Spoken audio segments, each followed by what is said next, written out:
hasil dari rekrutmen pelatih. Ada Pak Taufik, kami persilakan. Baik, Assalamualaikum warahmatullahi wabarakatuh. Selamat siang, sore, teman-teman media, Kak Yuni, Pak Mulyo, dan jajaran di PBSI semuanya.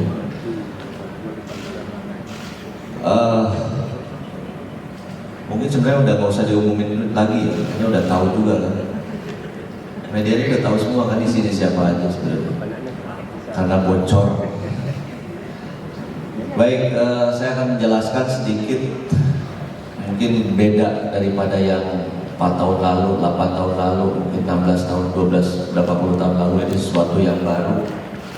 Jadi memang ketua umum, terus juga saya dan yang lain ingin beda dari yang lain. Meskipun pasti dengan diumumkannya ini pasti ada yang suka, ada yang nggak suka, pasti akan pro kontra. Toh kita juga sama, kita juga nggak bisa yang mengakomodir semua juga. Dan kenapa rencananya 2 hari lalu? Ya, betul, mestinya 2 hari lalu. 2 hari lalu diumumkan karena mungkin saya sedikit, karena saya ingin yang mengumumkan sendiri, saya ada kegiatan lain dan yang lain-lain juga ada keterhalangan juga. Jadi akhirnya saya bisa duduk di sini dengan teman-teman media, bisa mengumumkan langsung dari saya. Dan di sini juga saya akan bacain, mungkin nanti lihat di situ akan paparin sedikit proses-proses rekrutmen untuk pelatih, untuk pelatih teknik, untuk nanti pelatih fisik. Akan ada tahapan berikutnya di tanggal berikutnya. Pelatih fisik mungkin nantinya ada dokternya siapa, nanti nutrisinya siapa, psikolognya siapa. Itu nanti di tahap kedua ya, paling lambat itu di tanggal 30. Paling lambat di tanggal 30. Tapi yang akan diumumin hari ini adalah pelatih teknik, yang utama maupun yang pratama. Baik, mungkin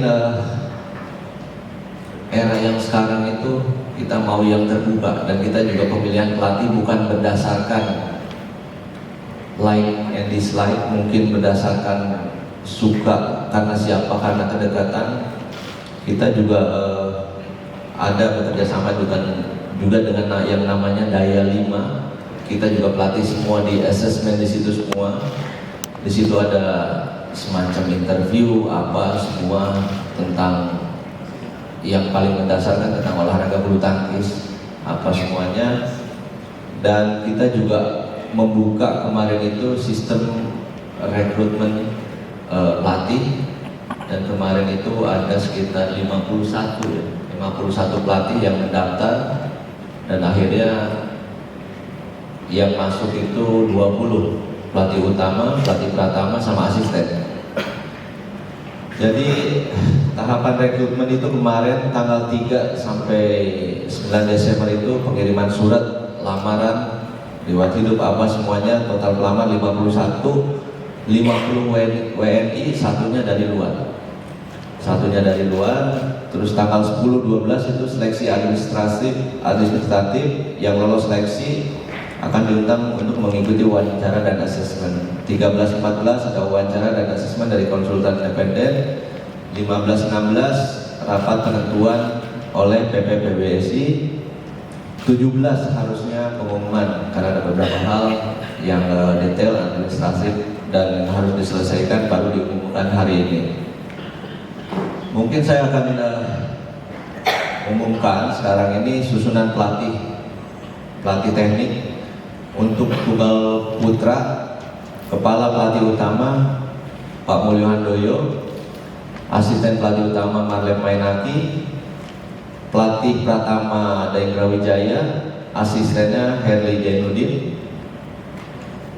Untuk tunggal putri, Imam Tohari, pelatih utama, asistennya Nunung Subandoro. Untuk kepala pelatih pratama ada Wimbi Mahardi, asistennya Firda Sari. Untuk ganda putra, pelatih utama ada Antonius Budi, asistennya Thomas Indra Cahaya. Kepala pelatih Pratama Hafid Yusuf, asistennya Andre Adistia. Untuk ganda putri, pelatih utamanya Karen Mainaki, asistennya Nintya Kusuma Maheswari. Untuk pratamanya ada Ade Lukas, asistennya ada Prastio. Untuk ganda campuran, pelatih utama Reoni Mainaki, asisten pelatih utama Ahmad Sunario, pelatih pratama Muhammad Rizal, asisten pelatihnya Hendra Mulyono. Mungkin untuk pelatih teknik itu, dan untuk update rekrutmen pelatih fisik, karena memang nggak gampang dan saya pingin itu kan kedepannya lebih baik. Memang tadinya pingin cepat dengan sama diumumkan dengan tanggal hari ini, tapi masih ada beberapa hal yang harus diperbaiki, karena untuk ke depan itu kita mau yang satu koordinator, satu perahu ke depannya, nggak ada yang masing-masing, nggak ada juga yang pelatih fisik dengan pelatih teknik nggak sinkron, nanti pelatih teknik juga dengan tim dokter, tim kesehatan juga nggak sinkron. Jadi memang sangat detail nanti untuk ke depannya, karena kita memikirkannya bukan untuk 2 bulan, 6 bulan, 1 tahun ke depan, tapi kita langsung memikirkannya untuk Olimpik 2028. Mungkin dari saya itu, karena yang ditunggu pasti banyak yang mau dipertanyakan ya dari media ini. Silakan, terima kasih. Baik, terima kasih Bapak Taufik Hidayat untuk penjelasannya. Langsung saja kita buka sesi tanya jawab. Rekan-rekan media silahkan mau bertanya kepada Pak Taufik atau kepada Coach Mulyo. Kami persilahkan nama media dan pertanyaannya. Mau tanya, ini kan di sini Pak Mulyo kan statusnya kepala pelatih, tapi juga jadi kepala pelatih tunggal putra ya, karena itu kan kalau saya lihat kalau kepala pelatih kan artinya harus mengayomi semua nomor ya. Apakah nantinya tidak akan berat kalau Pak Mulyo juga melapis ke kepala pelatih tunggal putra? Terus satu lagi, bagaimana nanti strukturnya terhadap Kabin Binpres, maksudnya pembagian tugasnya gimana dan tanggung jawabnya bagaimana? Terima kasih. Iya, kepala pelatih beliau ini kan kepala pelatih di koordinator untuk di tunggal, tapi memang beliau melatih turun langsung di tunggal putra. Kalau Binpres baru semuanya 5 sektor untuk yang ada di pelatnas itu. Tetap Binpres ada di atasnya, pelatih di situ gitu. Maksudnya kita ini sebenarnya buat saya itu tunggal pratama maupun utama nggak mau membeda-bedakan, karena kan sistem yang pratama juga mendukung, mungkin nanti juga yang pratama mungkin bisa lebih bagus prestasinya, ya diteruskan aja gitu. Pokoknya kita semua cari yang terbaik. Jadi saya rasa untuk judul itu nggak usah dibesar-besarkan. Yang penting kan nantinya itu mereka bisa sinkronisasi dengan antara pelatih utama, pratama, asistennya. Karena saya melihat juga kan selama ini ada beberapa mungkin yang memang nggak sejalan, sehingga juga bisa dibilang agak terlambat lah. Ya mudah-mudahan, saya juga nggak berjanji, karena kan untuk olahraga, untuk cari prestasi ini nggak bisa yang instan, butuh proses, dan kita ini masih yang namanya transisi dari yang lama ke yang baru. Tapi kita juga tahun depan kan udah mulai ada pertandingan lagi, jadi udah saya umumkan inilah yang terbaik untuk saat ini. Bisa 3 bulan, bisa 6 bulan, bisa 1 tahun. Kita akan hari-hari juga bisa evaluasi juga, karena kan kita nggak mau juga orang yang udah langsung 4 tahun nggak ada apa-apa, 2008 nggak mau juga orang jadi di zona nyaman. Kalau mereka nggak kurang produktif dan mereka juga kita nilai juga nggak bagus, kenapa kita nggak berani untuk adain rolling gitu? Rolling dalam arti rolling di dalam maupun ada pergantian. Terjelek mesti ganti pelatih yang baru, buat saya nggak ada masalah gitu loh. Maksudnya di sini saya cari komposisi yang terbaik gitu. Kita kan nggak bisa juga 4 tahun langsung di situ. Kontrak ya boleh 4 tahun, tapi setiap 6 bulan 1 tahun kita pasti ada evaluasi. Nggak mau juga kita orang di zona nyaman keenakan seperti itu aja gitu. Saya juga nggak mau mereka yang sama begitu-begitu aja. Apalagi pelatih ini begitu diumumkan, di bulan ini mereka udah langsung kerja, di bulan depan di Januari itu mereka udah bikin program 1 tahun. Jadi nggak ada lagi pertandingan itu besok gimana besok, nggak ada semua. Jadi kenapa saya semuanya mau yang lebih tertib dan mau lebih sinkron lagi antara pelatih teknik, fisik dan yang lain itu, karena kita harus tahu kapan mereka pertandingan, kapan mereka latihan, mereka sakitnya kenapa, mereka kurang gizinya, nutrisinya apa, semua psikologinya kita harus sejalan semua. Jadi jangan sampai juga di situ kita ngelihat misalkan pelatih meminta ke pelatih fisik kakinya kurang kencang larinya, tapi pelatih fisiknya bilang enggak itu tangannya kok bukan enggak. Nah disinilah kita nih nanti, iya termasuk di sini saya leadernya, mungkin ada Binpres, saya pingin semua sama ke depannya. Jadi kalau bisa sama-sama satu perahu ke depan, silakan. Tapi kalau nggak bisa, ya mohon maaf, saya bisa kapan aja kena rolling, apa berganti pelatih juga nggak ada masalah juga gitu. Jadi kalau evaluasi tetap ada 3 bulan, ada 6 bulan, ada 1 tahun. Yang saya bilang tadi bahwa olahraga ini nggak bisa instan, apalagi ini masa transisi dan ini banyak perubahan. Itu. Iya, memang. Ini makanya kemarin juga jadi terlambat. Memang kita yang memutuskan bahwa ini pelatih tunggal, ini pelatih ganda, ini asistennya. Jadi di situ semua. Jadi yang saya bilang tadi, buat saya sama aja, pelatih Pratama, pelatih utama sama aja sebenarnya. Karena ya itu kan hanya judul aja. Tapi kan tetap kita ini bulu tangkis pelatnas ya untuk Indonesia. Siapapun yang masih junior, misalkan yang Pratama, ya bisa dibilang karena mungkin baru apa gimana ya ditaruh di situ dulu nantinya. Dulu zaman saya juga nggak ada, pernah saya pelatih Pratama utama sama aja. Jadi yang saya bilang tadi komposisinya itulah hasil terbaik. Bukan saya bukan kita yang memaksa pelatihnya itu untuk di tunggal putra, di ganda putra, enggak. Kita juga bertanya sama mereka. Kita juga berdasarkan asesmen. Kalau kita taruh di misalkan di tunggal putra atau di ganda putra ini cocok nggak? Mereka juga kita kasih yang namanya pertanyaan apa semuanya. Apakah mereka juga bisa membuat program dengan si atletnya A, B, C, D, apa semua? Dan mereka yakin ya sudah. Makanya kita umumin semua. Jadi saya bilang kalau udah diumumin nggak ada yang di belakang. Kenapa saya nggak dipelatih di ganda? Kenapa saya nggak di tunggal putri? Itu nggak ada gitu. Jadi saya bilang itu kedepannya kita ya harus satu perahu, kalau enggak ya buat apa gitu loh. Karena di bulu tangkis ini, di olahraga ini kita harus yang namanya kerjasama, kerja tim. Kita nggak bisa masing-masing juga, kita nggak bisa yang individu juga gitu. Baik, silakan. Ini terkait dengan kualifikasi ya yang bisa Pakai mic aja biar Terima kasih, saya Iya dari Kompas. Mau nanya terkait yang kualifikasi yang syarat pertama itu ya kan waktu itu di publish pengalaman melatih dalam struktur timnas minimal 5 tahun. Mungkin bisa dijelaskan lebih detail nih dalam struktur timnas ini seperti apa, karena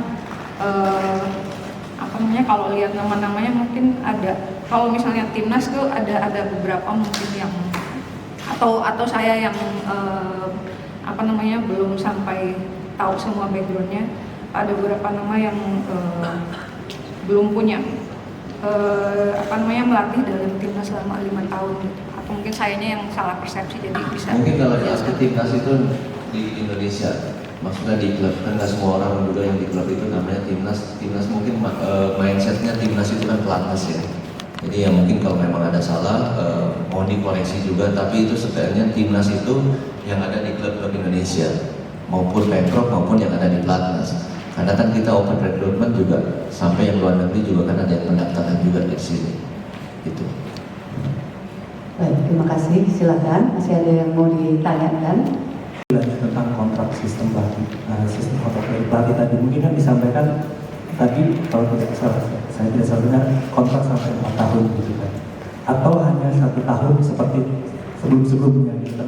Karena sebelumnya biasanya kontrak 1 tahun terus kemudian diperbarui 1 atau 2 tahun lah seperti itu. Nah, sistem kontrak untuk pelatih ini secara lebih jelasnya seperti apa? Kita nggak kontrak Cuma kita fleksibel juga. Sama lah di kantor, di kerja juga. Kalau kita punya perform bagus, kita bahkan mungkin di tengah jalan kontraknya bisa tambah kan. Tapi kalau nggak perform bagus, apa kita akan pertahankan 4 tahun? Kan nggak mungkin juga. Jadi dalam isi kontrak itu ada klausul-klausul yang memang ada reward, ada punishment-nya juga. Itu, jadi kita nggak, kalau nanya 1 tahun, nggak, kita nggak 1 tahun. Kita nggak 6 bulan apa lagi, nggak. Memang kontrak kita target itu dengan realistis lah. Kita target Olimpik 2028. Setelah itu kita nggak tahu kan siapa yang duduk di situ. Sudah cukup? Ya, mungkin wartawan semuanya, di media dan lain-lain.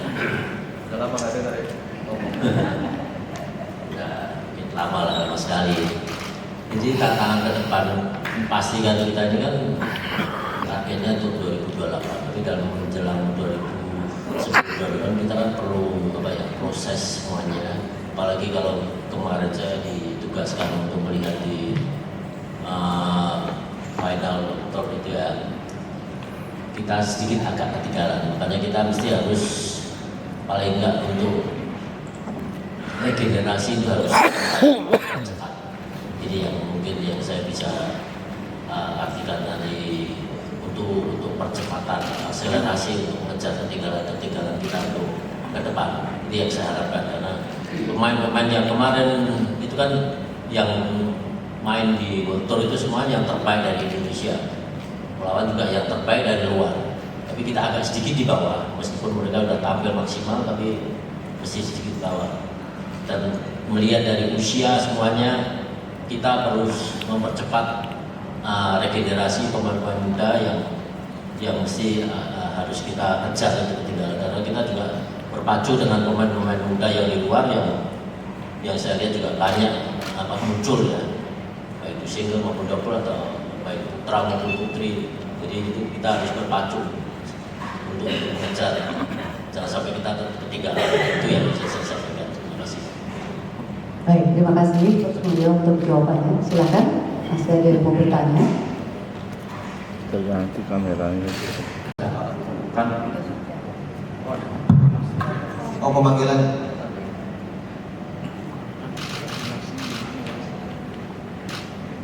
Ya, untuk atlet itu rencana pemanggilan tahap awal itu tanggal 23 besok.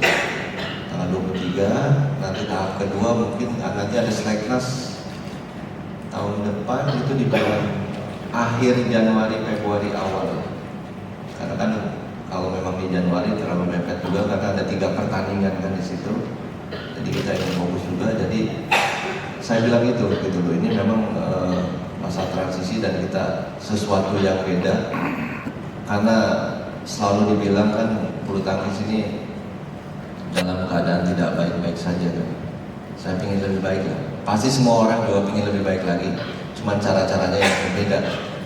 Itu jadi yang pertama nanti track recruitment itu tanggal 23 untuk yang pertama. Untuk yang kedua nanti setelah seleknas di bulan mungkin Februari awal gitu.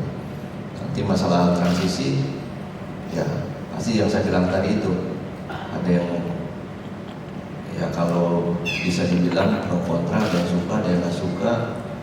Masa transisi itu kan susah gampang juga. Ada yang ngasih data dari yang lama ke yang baru, ada yang nggak juga gitu. Jadi sudahlah, itu urusan kita semua. Yang pasti kita ada data, kita harus data ulang, kita harus membuat planning untuk lebih baik lagi ke depannya. Itu sih pasti. Saya nggak tahu kalau di sosial media kan ramai kenapa ini masuk, kenapa ini enggak, itu pasti susah gitu loh. Maksudnya semua orang juga dari tahun-tahun begitu juga gitu. Dan di kita ini kan mencari yang terbaik. Kita bukan mencari yang mengakomodir semua bisa masuk di sini, kan nggak mungkin juga. Itu tambahan. Ada lagi? Sampai jalan. Oke, lanjut. Selamat siang, Mas Taufik. Saya Noval dari JPNN. Pertama, mungkin ini nama-nama ini mungkin dalam beberapa hari ini sudah bocor gitu Mas ya. Ini dari pihak PBSI-nya sendiri sebenarnya menginginkannya seperti apa ya Mas ya? Mungkin pengen surprise kah atau seperti sebelumnya, atau mungkin karena ini udah mungkin pembicaraan bawah meja gitu, jadi udah tahu data itu muncul ke media gitu. Itu sih yang pertama. Terus yang kedua buat Pak Mulyo, Pak, mungkin kita bicara regenerasi, Pak. Ini kan kita kan di bicaranya kalau Sirnas itu kan raja-raja Sirnas banyak ya, Pak. Kira-kira udah ada yang dilirik atau mungkin punya kriteria seperti apa yang untuk khusus untuk bisa buat masuk ke depannya buat jadi regenerasi ini? Kita bukan mau ngasih surprise, memang rencananya kemarin itu tanggal 17 dan 17 nggak ada yang ditutupin juga, toh semua juga akan tahu juga bahwa itu bocor. Saya nggak tahu dari mana yang mau diapain, itu nggak berubah juga kan namanya gitu loh. Jadi kita juga sudah yang namanya rapat, ada yang 2 orang, 3 orang, 10 orang. Ya kalau udah bocor itu mau diapain juga, nggak mungkin juga, nggak ada yang ditutupin juga. Dan itu juga bukan barang, bukan hal-hal yang penting milik negara juga. Dan ini juga milik masyarakat, dan itu pelatihnya itu.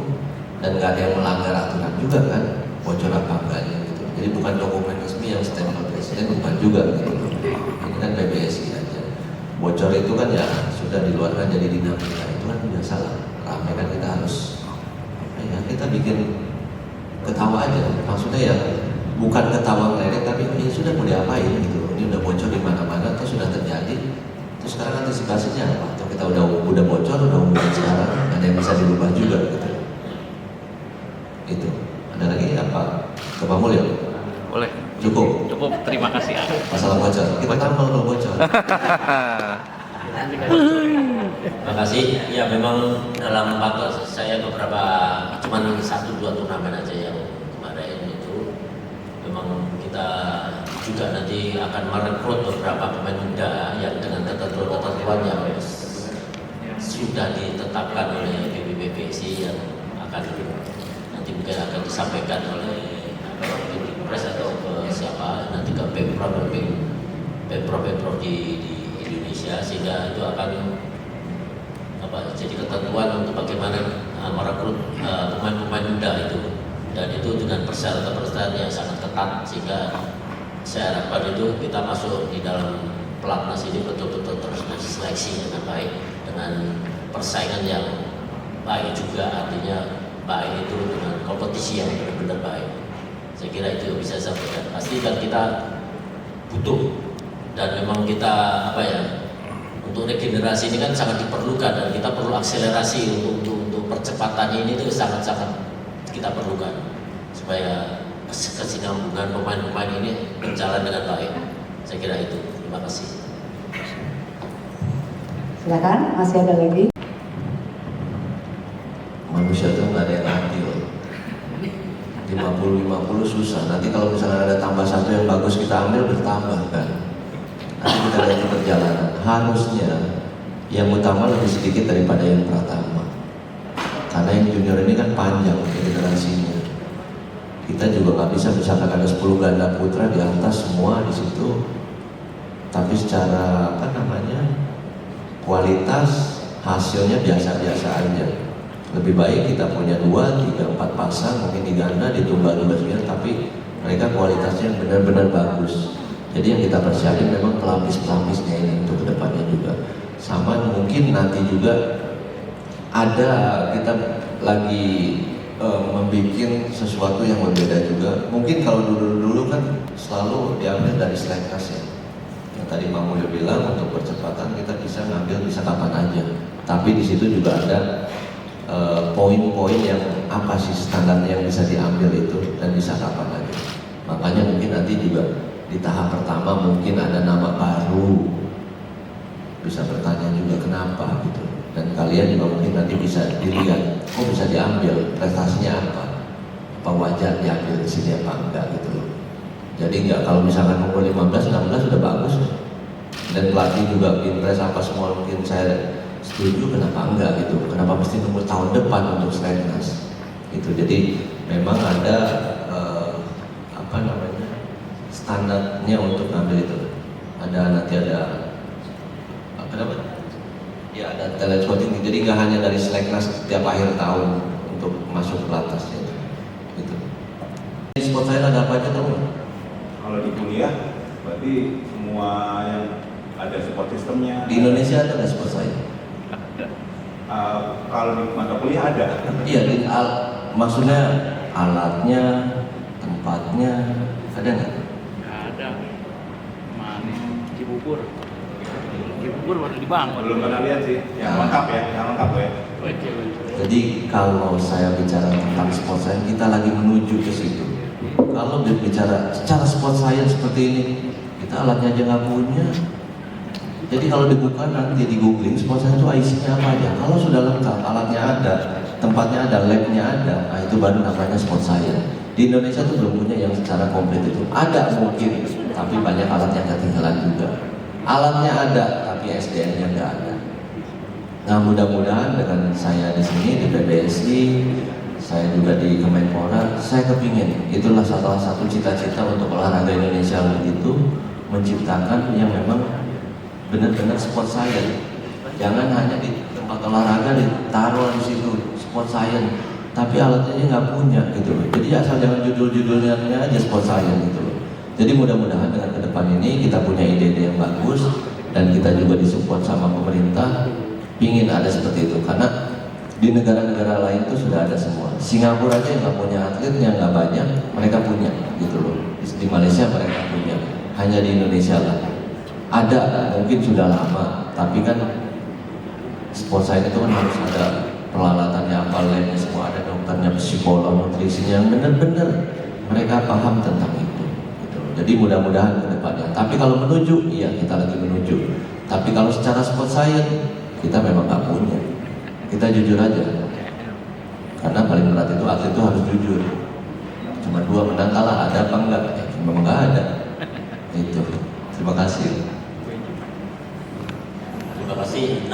Tadi yang kita pertanyakan mengenai program transisi kesulitannya itu di mana yang terlihat bagaimana? Saya kira untuk saat ini menurut saya sih dibilang-bilang kesulitan atau enggak itu saya belum bisa jawab karena kan belum terlaksana, tapi nanti akan saya koordinasikan dengan para pelatih juga mengenai ini semuanya. Saya yakin mereka para pelatih juga sudah mempunyai program dan lain-lain, akan kita koordinasikan semuanya. Saya kira untuk ini saya kira nggak terlalu ya, mungkin tetap nanti akan kita kontrol semuanya atau kita pantau lah paling enggak. Apalagi dari Pak Ketum Satuan juga akan melihat dari kinerja dari semua itu kan yang penting. Saya kira itu ya. Ya karena dengan umur saya mungkin karier terakhir, kalau nanti masih ada kesempatan saya belum tahu, tapi saya berharap akan memberikan yang terbaik untuk tangkis Indonesia, terutama untuk mewarnai tangkis di Indonesia. Itu yang saya bisa sampaikan. Terima kasih. Baik, terima kasih. Mungkin yang pertama, selamat kepada para pelatih utama, Pratama dan para asistennya. Ada 20 pelatih teknik di sini yang diumumkan hari ini. Mudah-mudahan kedepannya bisa memberikan yang terbaik secara prestasi untuk bangsa dan negara ini. Dan mudah-mudahan apa yang sudah kita umumkan bisa saling menerima antara pemain dan pelatih juga, karena ini kita tahu juga ini buat kebaikan prestasi Indonesia. Dan saya rasa tantangan ke depan akan lebih berat lagi dengan kita lihat prestasi-prestasi Indonesia sebelumnya di belakang juga. Kita gimana caranya ingin memberikan yang terbaik dengan dengan prestasi yang lebih lagi. Dan mungkin di sini tadi saya ingin sedikit menambahkan juga bahwa sekarang ini kita yang ingin merubah itu pemain, pelatih yang lain, tim pendukung itu yang berada di zona nyaman. Mungkin untuk pemain-pemainnya juga yang mindset yang sudah di zona nyaman dengan karakter yang saya nggak tahu ya, ngelihat beberapa pemain dari kekalahan kemarin itu saya ngelihat bukan secara teknik, mungkin fisik iya, tapi secara karakter, secara mindset, secara mental itu yang sangat penting ya untuk kedepannya, gimana cara meningkatkan itu. Dan mungkin yang terakhir, saya ingin mengucapkan terima kasih banyak kepada pelatih pendahulu yang ada di Pelatnas atas kontribusinya untuk bulu tangkis Indonesia. Kita tahu PBSI yang sekarang juga pasti ada yang suka, ada yang nggak suka. Sekali lagi saya mewakili PBSI sebagai wakil ketua umum 1. Mungkin nanti setelah di sini juga kita nggak akan selesai begitu aja. Mungkin nanti saya berencana juga untuk memanggil pelatih-pelatih yang lama, memberikan apresiasi, ucapan dan ngobrol. Jangan sampai yang nanti juga di mata masyarakat, mungkin terutama dari media ke masyarakat, penyampaiannya nggak ada yang bagus. Saya tahu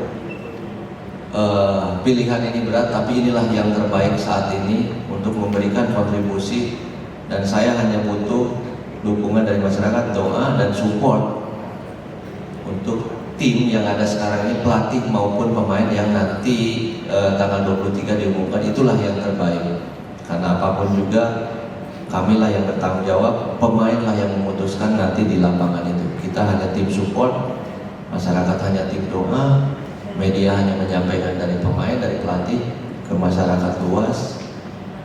Karena kalau kita kerja sendiri juga kita nggak bisa. Jadi sekali lagi, untuk pelatih fisik, pelatih teknik yang sudah memang nggak bisa bersama-sama lagi dengan PBSI, saya ucapkan terima kasih banyak atas kontribusinya selama ini. Kita sangat apresiasi sama mereka yang sudah nggak di sini lagi, dan saya juga mendoakan mereka bisa mendapatkan pekerjaan-pekerjaan yang lebih baik lagi di sini. Itu mungkin dari saya. Terima kasih. Baik.